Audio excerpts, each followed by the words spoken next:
So we got this Anthony Joshua, Francis Ngannou gimmick fight, novelty fight, however you want to refer to it, coming up on Friday, March 8th. That's a little under 3 weeks away from now. Dazn just put out the face-off on their YouTube channel, which you can see on screen right here. Both guys were very respectful to each other, as you would expect, because neither one is particularly known for trash talk, especially Anthony Joshua, who's not very good at trash talk. Francis Ngannou doesn't speak great English. It's decent, but not great. It's broken English. So they were respectful to each other. No surprises there. Francis Ngannou did a lot more talking than AJ. AJ was just kind of sitting back, and to me, it looked like he was almost trying to stare Francis Ngannou out at times. Again, they were respectful in terms of the things that they were saying to each other, but AJ had a bit more of an intense look in his eyes. Now, at the same time as having this intense look in his eyes, Anthony Joshua's body language was very relaxed, and so was Ngannou's. But the reason I mention AJ's body language is because AJ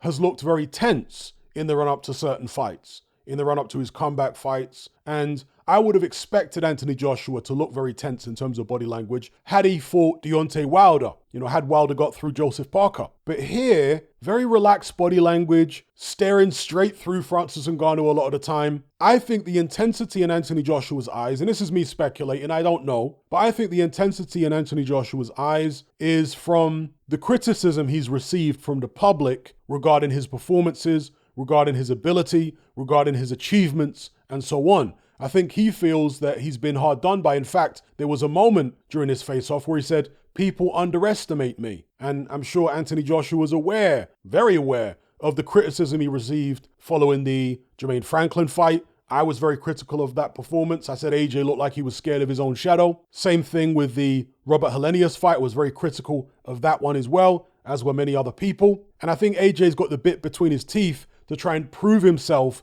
to the public. I think he feels like the public are not giving him as much credit for his title run as he should be getting. So that's where I think the intensity in his eyes comes from. I don't think it's any type of hostility that he feels towards Francis Ngannou. I could be wrong. That's just my interpretation. I suspect anyway that AJ sees this as a fight that he should win. I don't think he was particularly impressed by what he saw Francis Ngannou do against Tyson Fury. In fact, at one stage in this face-off, AJ says, basically, I'm supposed to win this fight. Everything has been laid out for me to win this fight. So I think he feels very relaxed about it. I don't think we're going to see a tense Anthony Joshua in the ring. Obviously, things can change if you get clipped with a big shot. Then all of a sudden, you can look like a deer in the headlights. But as it stands right now, AJ comes across as very relaxed to me, as does Francis Ngannou. He did the majority of the talking in this face-off, which is interesting, given the fact that he doesn't speak great English. He speaks broken English, but he still did the majority of the talking.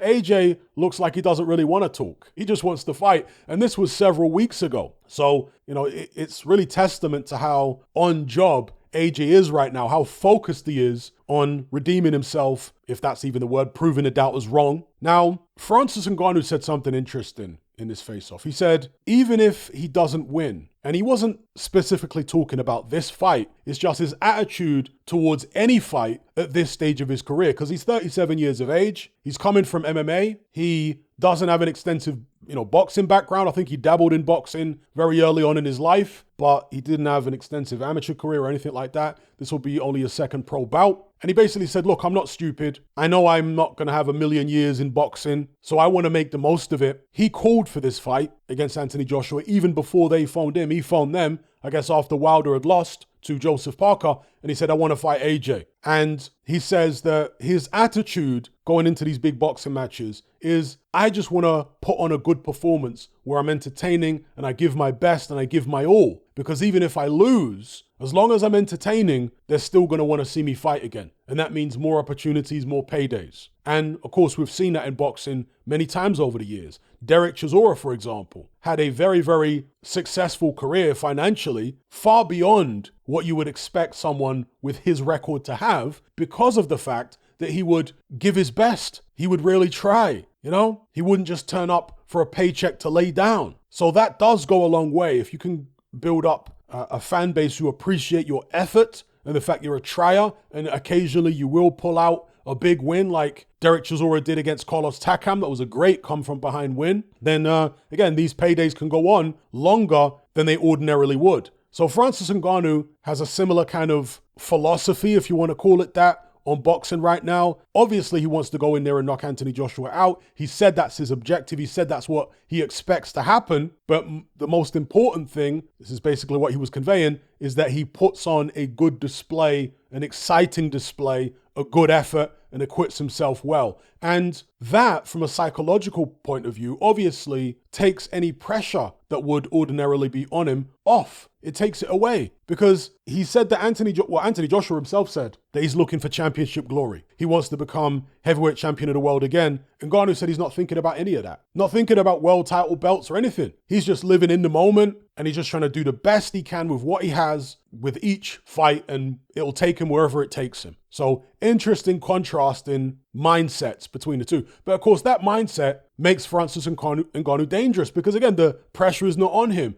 It made him dangerous in the ring against Tyson Fury because, of course, Fury was very lackadaisical. Fury clearly didn't train. He wasn't focused. He saw it as a joke. And I saw it as a joke fight. I saw it as a gimmick fight. But when you're in there with a guy as big as Francis Ngannou, as powerful as that, who is coming from a combat sport, even if it isn't boxing, you can't be that lackadaisical. You know? At the end of the day, if you put Francis Ngannou on a punching machine, as they have, and let him wail away, he can hit as hard as most heavyweights out there, if not any heavyweight out there. Because, you know, there are some people who say Francis Ngannou is the heaviest puncher in the history of mankind, which is nonsense, right? Or the heaviest ever recorded puncher. How many heavyweights have actually had their punching power measured? A tiny fraction of them. But either way, Ngannou certainly hits very hard. And, you know, if you give him an opportunity to land something on your chin, strange things can happen. So as good as you may be, if you're a Tyson Fury, an AJ, whoever, you don't want to take complete liberties.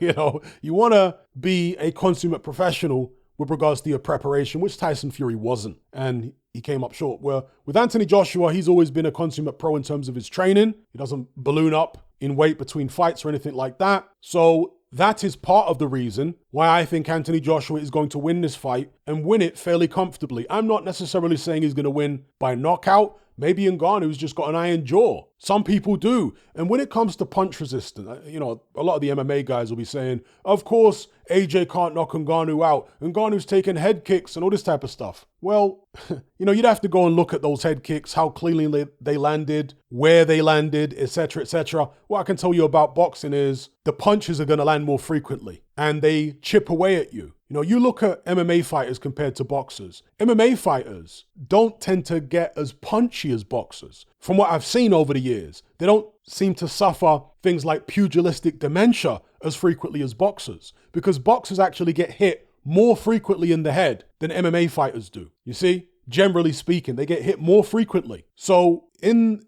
a boxing match with Anthony Joshua, I'm expecting Ngannou to get hit a lot more often than he would do in the cage. And when you're getting hit precisely by a guy who hits as hard as Anthony Joshua consistently over the course of a fight, this is only a 10-round bout. Eventually, I think that's going to take its toll on you and you're going to start getting hurt. It might not be in the first half of the fight. It might be in the second half of the fight. But eventually, you're going to start getting hurt and potentially drop, potentially stopped. Interestingly, just like the Tyson Fury fight, this is only a 10-rounder, and that was at Ngannou's request. He said that he wanted the fight to be taken. He was very candid about it when Ade asked in this face-off. Ngannou said, no, I told him. That was me. I told him I didn't want 12 rounds. I only wanted 10 rounds. So again, he's not stupid. He knows that it's to the boxer's advantage to have a longer fight where they can pace it out and, you know, the stamina management over the course of 12 rounds is going to be better than Ngannou's. Ngannou's a very smart man to go for the 10 rounds rather than the 12. You would have thought anyway, you know, as per conventional wisdom. So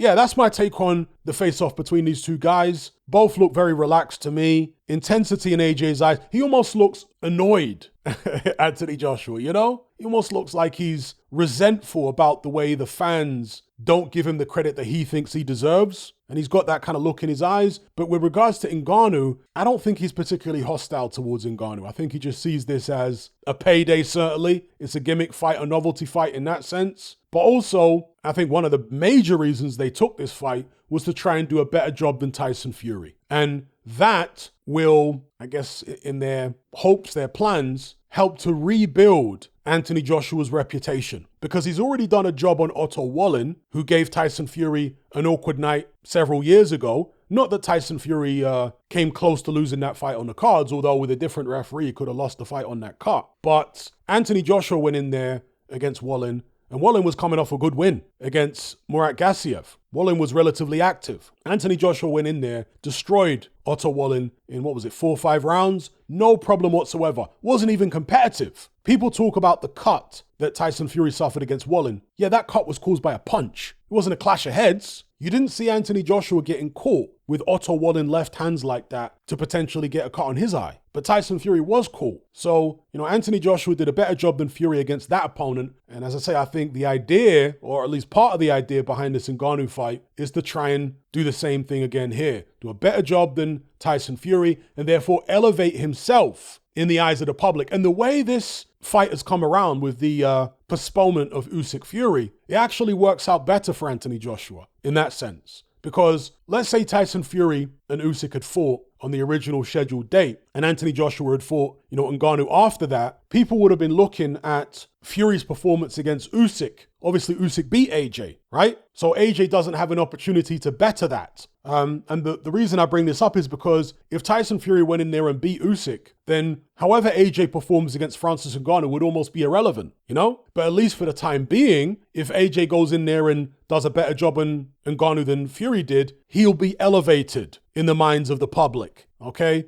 For a short period of time. If the Usyk Fury fight actually goes ahead, then we'll find out whether Fury can better AJ's performances against Alexander Usyk. But for the time being, for a couple months, if AJ does a better job on Ngannou, then he'll be elevated in the minds of the public relative to Tyson Fury. So it's worked out well in that regard. So anyway, I'll leave it there. I'll stop waffling at this point. Let me know what you guys think in the comment section below about this face-off between Anthony Joshua and Francis Ngannou. Do you agree that both guys look relaxed? Maybe you disagree. That's okay. We've all got different interpretations of what we see. But I thought both guys looked relaxed. Both guys, particularly Ngannou, he looked like he didn't want to provoke any type of confrontation or anything like that. Maybe he sensed the intensity in AJ's eyes and he was like, you know what? Let's just calm it down. And Ngannou, I think, is a very clever man. I don't think he's at all intimidated or worried about AJ or anything like that. But I think he's a very clever man, in terms of understanding the mindset and the emotional state of his opponent. And maybe he wants to lull Anthony Joshua into a full sense of security a little bit, like Andy Ruiz did.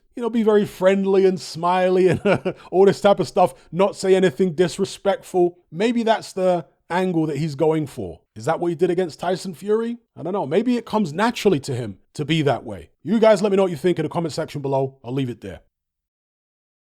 Are you sick and tired of the mainstream mindset? Does the dogmatic conformity and pathological ignorance have you tearing your hair out in frustration? Then don't be alone. Come and join our brotherhood on Patreon. We stand as a beacon of reason against an army of insanity. You'll gain access to my weekly topical podcast where we take more deep dives than Jacques Cousteau on an endless variety of subjects. There's also videos, interviews, live Q&As, as well as a vast back catalogue of previous episodes, including my popular Confessions of a Nightclub Bouncer series. You can listen via the Patreon app or download in high-quality MP3. Connect with myself and hundreds of other members in our Element chat group. There's no contract, no commitment, you can cancel at any time, and it's cheaper than a Mickey D's McMuffin. Just head to my Patreon page via the link below this video and select the tier called the Brotherhood of Reason. I'll see you over there.